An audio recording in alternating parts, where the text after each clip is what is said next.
The following review is rated 15 due to the high amounts of gore and swearing in today's subject. Viewer discretion is advised.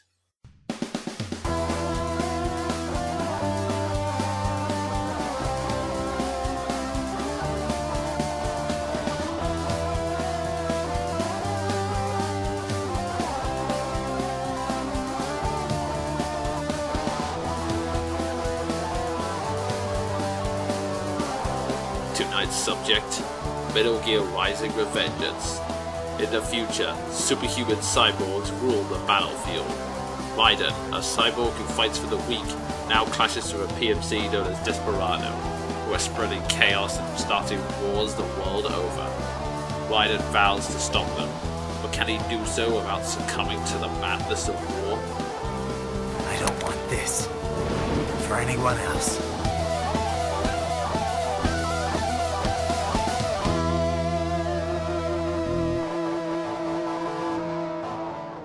Hi there, it's me the Jonin Monkey again, and welcome to Video Game Troubadour, where we review the best and the worst of video game storytelling. You know, I've been curious about this game for a while now. Not only is it the first Metal Gear spin-off that drastically deviates from the standard formula, but it is also the first Metal Gear narrative written by someone other than Hideo Kojima. In other words, I wanted to see how another writer interpreted and contributed to a world that has so far been the product of one man's highly creative and possibly crazy mind. Plus, it stars Raiden, a character I liked even before he became a cyborg ninja, so that was another positive in its favour as far as I was concerned. So what were the results of this new venture? What are my feelings about this new spin-off? Well... it's really fun. And yet it also frustrates me like you wouldn't believe. I mean, just... I'm sorry, that was the most confusing sentence you ever heard. Let's start this again. This game seems to be in two minds. One mind wants to create an insanely fast-paced action story about superpowered cyborg combat and try to have as much fun with the premise as it can. The other mind wants to follow in the footsteps of Kojima and include the Metal Gear trademarks to give the action substance. This is a nice idea, but you've got to remember that this is Hideo Kojima, who constantly walks the line between insanity and genius, meaning it's not really the safest path to follow. And I'm not just talking about the goofy dialogue Metal Gear is famous for, although I will concede that this game has plenty of that. So you're saying Desperado didn't actually buy those kids? Directly, at least? They're not stupid, just evil. All we're saying, give war a chance! I know. Anything that'll rival 9/11 cannot be good. I'm talking mainly about the tendency to focus almost everything about the game on a single theme, which is sometimes expressed through subtle design and other times expressed by turning characters into mouthpieces. Metal Gear Rising attempts to do this as well, and in all honesty, this is where most of my criticisms of this narrative stem from. But before I get to that, I want to focus on the positives first, because they do exist. The actual plot of this game works really well. It moves at a decent pace and provides a good framework for both the combat and the set pieces. There was never a moment where I felt like the story was dragging its heels or repeating sections to stall for time. Every mission felt unique and the action sequences were a blast to play through, even if some of them did resort to quick-time events. But for me, the best part of the game was the boss fights. There is a lot of creativity in the settings and actions, but what really sells it for me is the atmosphere. Rather than the standard cinematic orchestra, energetic rock music is used, which is pretty cool on its own and gets you pumped and ready for action. But when the boss is on its last legs, this happens. This ends now!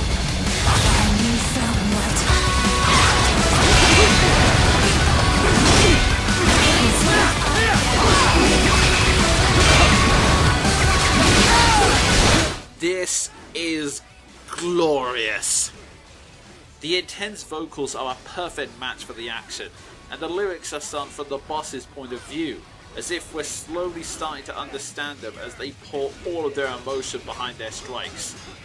It's a simple technique, but it's pretty damn effective.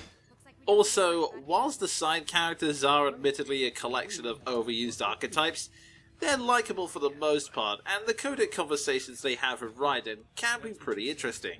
Splatter films are big in Germany, Russia, Japan, everywhere. Well, everywhere except regions afflicted by actual warfare. It all has to do with taming our fears, you know? Huh? The desire to feel fear, to taste death, but from a safe distance. These films allow the viewer to delude themselves into thinking they have overcome their fears. So, in general, this game provides an entertaining action story, which I would normally recommend in a heartbeat, if it wasn't for two elements which rub me out the wrong way. The first? Comedy. It does not work in a Metal Gear game. Oh, don't get me wrong, I did chuckle at one or two of the lines. Remind me to teach you about sarcasm sometime. I understand your attempts at humor. I simply do not find them entertaining. But generally, when the Metal Gear franchise tries to have a comedic scene, it comes off as forced and embarrassing. And sadly, this game is no exception.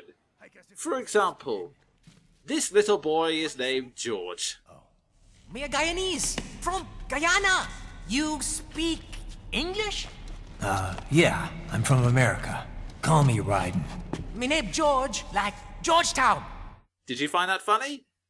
I hope so, because that joke plays out in every scene he's in, whether it's supposed to be funny or not. There's only one time the game doesn't resort to these subtitles and, well... A ninja, cowabunga, go ninja, go! The second element is, unfortunately, the driving force of the story. You see, the overall theme of the game is ends and means. Can Raiden really say that he's better than the villains if he's using the same violent tactics? Can he call himself a hero when he dehumanizes his opponents to justify his actions? This may not be as complex as previous Metal Gear themes, but it is a solid foundation for a great story. The problem is, this epiphany comes through Raiden's interactions with the villains, who, to be blunt, are terrible. They are one-note caricatures who like to kill people. That's it.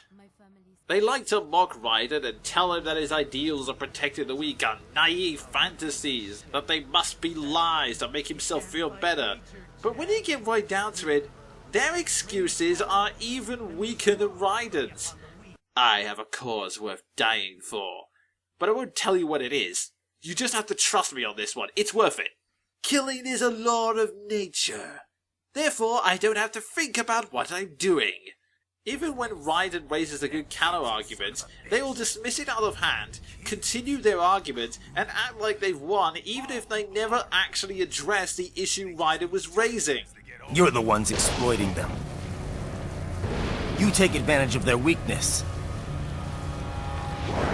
Of course they get hurt, when you set them up as your human shield. Kill or be killed, Jack! I'm not saying that Raiden didn't need to be taken down a peg. I'll freely admit that I was put off by his behavior at the start of the game. But taking life-changing lessons from these guys is like taking history lessons from a goldfish. These two elements are bad enough on their own, but we have yet to discuss their culmination. And I know, this is a big spoiler, but I need to talk about this. The final boss is an American senator named Armstrong, who up until this point had just been hanging around the background funding Desperado's activities. At first, he appears to be just an ordinary senator piloting a Metal Gear, who claims that this whole plan was about starting a war in Pakistan in order to jumpstart the economy, hoping the new jobs would somehow offset the horrendous war costs. In short, he comes across as every American political stereotype you can think of, right down to the fact that the reason he thinks he can get away with it is because America has wanted this war for years, so they won't mind the endless body count that comes afterwards.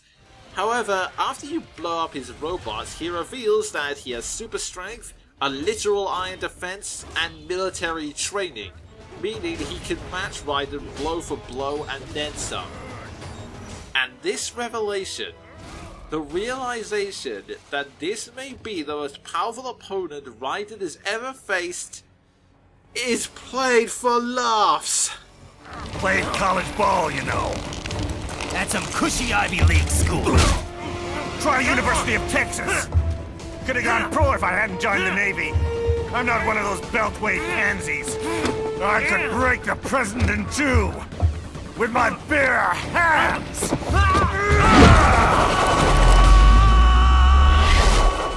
Don't fuck with this, Senator.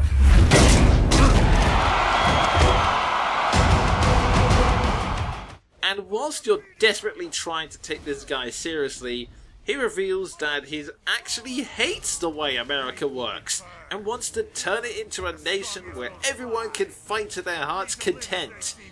In other words, an America that would make even Vikings go, gee, we better steer clear of that place, it's a bit rough. This is dumb enough already, but what makes it even worse is the fact that Raiden can barely find the words to put him down, and uses a Nolan-esque loophole to justify abandoning his principles in order to defeat him. And when the battle's finally over, Armstrong's final words are as follows. Deep inside, we're kindred spirits. You and I. Don't make me laugh. You two are nothing alike at all.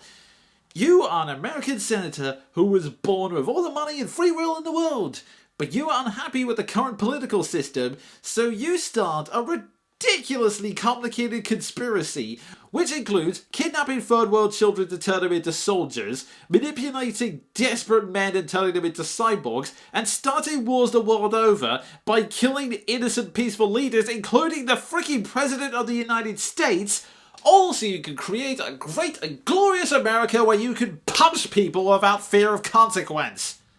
Raiden, on the other hand, was born in Liberia and dirt poor, and he was forced to become a child soldier after a madman killed his parents.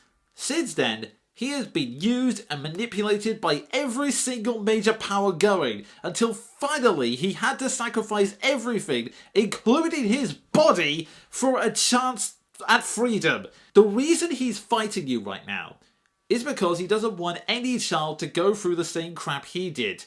And right now, he has no choice. Because of the legal BS you are using to protect yourself, you damn hypocrite! You are not kindred spirits. You are about as similar as an orange and a DVD of The Shining. And the fact that Raiden is willing to spare a moment's thought on this idiocy, let alone swallow it, is the most frustrating part of this whole mess. That's why I'm so torn over this particular narrative. I want to recommend it as a well-constructed, highly entertaining action piece, but the forced comedy and the haphazard way it delivers its message leaves a sour taste on my mouth every time I look back on it. I will admit that this is a personal reaction though, so if you think I'm ranting over nothing, by all means, check it out. You'll probably have a lot more fun with it than I did. And if nothing else, the soundtrack is pretty damn rocking. I've been the Jonin Monkey, and until next time, cheerio.